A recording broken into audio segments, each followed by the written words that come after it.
اس پورے رکوع کی اگر تشریح بیان کروں وقت اس بات کی اجازت نہیں دیتا، میں یہ بتاتا چلوں کہ جب اللہ رب العالمین نے انسان کو پیدا کرنے کا فیصلہ کیا اور فرشتوں سے کہا انی جاعل فی الارض خلیفہ، میں زمین میں اپنا نائب بنانے والا ہوں، قالوا اتجعل فیہا من یفسد فیہا ویسفک الدماء،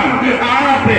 فرشتوں نے کہا کہ آپ ایسے لوگوں کو پیدا کریں گے جو آپس میں لڑائی کریں گے، آپس میں جھگڑے کریں گے، آپس میں خون خرابہ کریں گے، وَنَحْنُ نُسَبِّحُ بِحَمْدِكَ وَنُقَدِّسُ لَكَ قَالَ إِنِّي أَعْلَمُ مَا لَا تَعْلَمُونَ۔ اللہ رب العالمین سے فرشتوں نے کہا ہم آپ کی تسبیح بیان کرتے ہیں، ہم آپ کی تصدیق بیان کرتے ہیں، ہم آپ کی تقدیس کرتے ہیں، ہم آپ کی پاکی بیان کرتے ہیں۔ اللہ رب العالمین نے کہا انی اعلم ما لا تعلمون، میں وہ جانتا ہوں جو تم نہیں جانتے۔ گویا کہ اللہ یہ کہنا چاہتے تھے کہ میرے فرشتوں تم تسبیح بیان کرتے ہو، بے شک اچھی بات ہے، لیکن آپ کے پاس علم کی دولت نہیں ہے۔ میں ایک ایسی قوم کو پیدا کرنے والا ہوں، ایسے انسان کو پیدا کرنے والا ہوں جن کے پاس علم کی دولت ہوگی۔ چنانچہ آدم علیہ السلام کو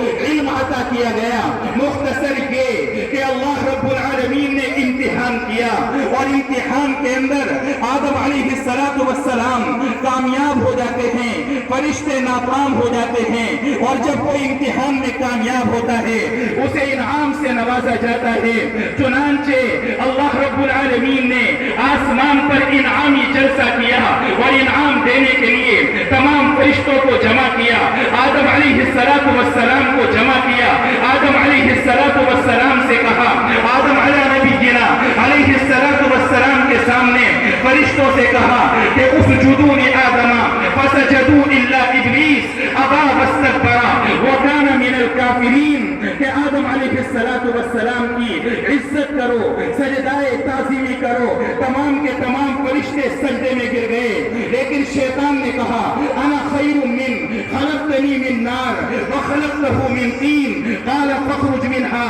فإنك رجیم وإن عليك لعنتی إلى يوم الدین۔ قرآن کریم کہتا ہے شیطان نے انکار کر دیا، شیطان نے کہا کہ میں اس سے بہتر ہوں، میں اس عالم کی تعظیم نہیں کروں گا، اس کی عزت نہیں کروں گا، اس کی تعظیم نہیں کروں گا۔ مفسرین اس کے ذیل میں لکھتے ہیں اللہ رب العالمین نے اس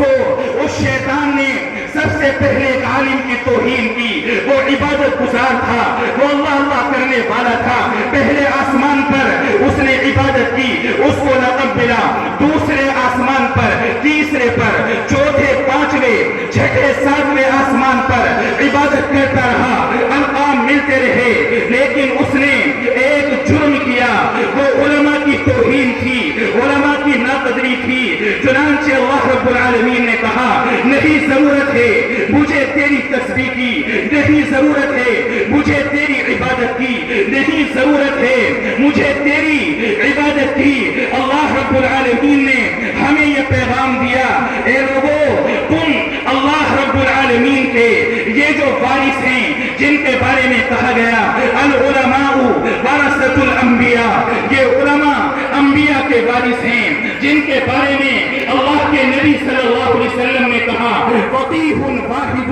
اشد علی الشیطان من الف عابد، کہ ایک فقیہ شیطان پر 1000 عبادت گزاروں سے زیادہ بھاری ہے۔